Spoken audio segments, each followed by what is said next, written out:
एक ideal husband कौन सा होता है, कैसा होता है? ये हस्बैंड से पूछे, मेरे से क्यों पूछे? आपने बताना है आपको कौन सा, कैसा आपको लगता है कि एक हस्बैंड आइडियल कैसा होना चाहिए? मुझे लगता है आइडियल हस्बैंड केयरिंग होना चाहिए। रिस्पेक्ट का एलिमेंट तो होता है, लेकिन विद टाइम आप लोगों का ना एक बेतकल्लुफ़ी आ जाती है रिलेशन में। जब तक आपका हस्बैंड केयरिंग नहीं होगा, क्योंकि ये एक फैक्ट है अली सोसाइटी का कि जब मर्द बीमार होता है तो औरत उसको अपना सब कुछ देती है, उसकी टेक केयर करती है। लेकिन ये एक साइकोलॉजिकल फैक्ट है कि जब औरत बीमार होती है तो 59% मेल छोड़ जाते हैं अपनी बीवियों को या एक्स्ट्रा मैरिटल अफेयर में पड़ जाते हैं। तो I have been sick for like 3-4 months. तो मैंने ये नोटिस किया है कि ऐसे टाइम में सिर्फ एक केयरिंग बंदा जिसे पता हो, और तब पता चलता है कि आपकी वर्थ क्या है उस आदमी की लाइफ में। तो मेरे ख्याल में केयरिंग होना बहुत ज़रूरी है। मैंने ऐसे भी देखे हैं अपने आसपास लोग, बीवियां पड़ी होंगी, बीमार होंगी, ऑफिस जा रही हैं, बच्चों को भी देख रही हैं, घर में 50-50 वाला भी सीन चल रहा है, मतलब जो फाइनेंशियली जो सपोर्ट करती हैं अपने हस्बैंड्स को, लेकिन वो इतने ब्रूटल होते हैं, उनको कोई परवाह नहीं होती है उसकी। बड़े बड़े बहुत मैंने ऐसे भी बेहिस लोग देखे हैं। आइडियल हस्बैंड मुझे नहीं लगता अली कोई आइडियल है, हर किसी की सिचुएशन डिफरेंट होती है। केयरिंग तो मैंने कह दिया ना, एक ओवरऑल सिनेरियो में केयरिंग, भाई आपको कुछ भी हो सकता है, आपको इमोशनली अगर ज़रूरत है, केयरिंग होगा तो आपको इमोशनल सपोर्ट भी देगा, केयरिंग होगा तो आपको फाइनेंशियल सपोर्ट देगा, केयरिंग होगा तो आपकी फैमिली को भी सपोर्ट करेगा, आपकी सिस्टर, आपके भाई, किसी भी सिनेरियो में। और नरम दिल होना चाहिए अली। Kindness is everything. जब तक, क्योंकि हमारी सोसाइटी में मर्द बहुत हैवान भी हैं, बहुत वहशी भी हैं, जब तक आदमी काइंड नहीं होगा ना, नरम दिल आदमी, और ये बहुत रेयर है।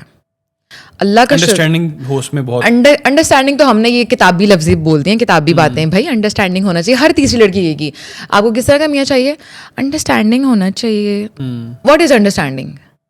अंडरस्टैंडिंग क्या है मुझे बताएं आप। जैसे आप जॉब कर रही हैं मीडिया की, अगर वगैरह मैं समझता हूँ जॉब ठीक नहीं है, आप समझाएंगी नहीं इसमें ऐसे भी है ऐसे भी है, तो वो अंडरस्टैंड करेंगे। आप मुझे बताएं, अगर मेरे हस्बैंड समझते हैं कि मुझे ज़रूरत नहीं है जॉब की, हमारा ब्रेड एंड बटर इस जॉब पे डिपेंड नहीं करता, तो वो मेरी केयर करते हुए मुझे कहेगा ना कि भाई इस टॉक्सिक एनवायरनमेंट को छोड़ दो।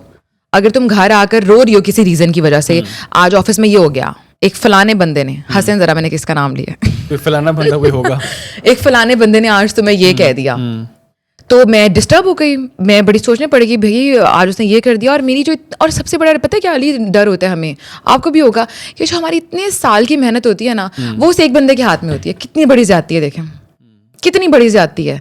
वो ऐसे ऐसे आपकी मेहनत ख़त्म, आपका करियर ख़त्म। क्या ये तो कोई वो नहीं है, इंसाफ की बात नहीं हुई ना। और जब आप घर आके इस तरह थक हार जाओ, तो एक केयरिंग हस्बैंड, तो अच्छा हर लड़की की डिफरेंट डिमांड है, केयरिंग होना चाहिए और उसे अंडरस्टैंडिंग तो डेफिनेटली होना चाहिए थोड़ा सा उसके बाद। यू कांट अफोर्ड मी। अच्छा, मैं एक रील देख रही थी और मैंने अपने हस्बैंड को वो रील सेंड की, उसने सीन करके कोई रिएक्ट नहीं किया।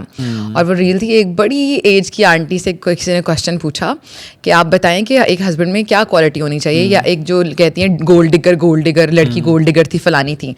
तो उस आंटी का जवाब था कि I am expensive, if you can't afford me then pick in your price range. अच्छा, pick other one in your price range. तो ज़रूरी है। लेकिन एक आइडियल हस्बैंड में बहुत सारी चीज़ें से मैंने आपकी बातों में से मतलब कुछ चीज़ें मैंने देखी हैं कि वो केयरिंग होना चाहिए, थोड़े बहुत पैसेदारी पता के पास होने चाहिए, और उसको अंडरस्टैंडिंग करनी चाहिए। यानी कि उसके अंदर वो चीज़, जैसे आप उसको नरम रवैया कह लें, आप उसको कह लें कि अच्छा मिजाज का, काइंडनेस कह लें, आप इसको अंडरस्टैंडिंग कह लें, आप ये चीज़ें बड़ी ज़रूरी हैं ताकि आपका रिलेशन। अली जब एक काइंड बंदा होगा ना, अगर वो आपके साथ कुछ गलत कर रहा है, लेट्स सपोज किसी भी सिचुएशन में, और आपको नहीं पता, तो वो उसके दिल में वो रिग्रेट पैदा होना शुरू हो जाएगा। Due to kindness, due to खौफ खुदा, उसके दिल में आएगा मैं इससे गलत कर रहा हूँ। ठीक है, वो बहुत सी अदर चीज़ों में आपके साथ कंपनसेट करने की कोशिश करेगा। जिसका दिल ही नरम नहीं होगा, वो आपके साथ कुछ भी कर लेगा, वो अपने आप को जस्टिफाई करेगा, मैंने तो कुछ गलत किया ही नहीं, सबके साथ यही होता है। तो काइंडनेस और दिल नरम होना बहुत बड़ी चीज़ है।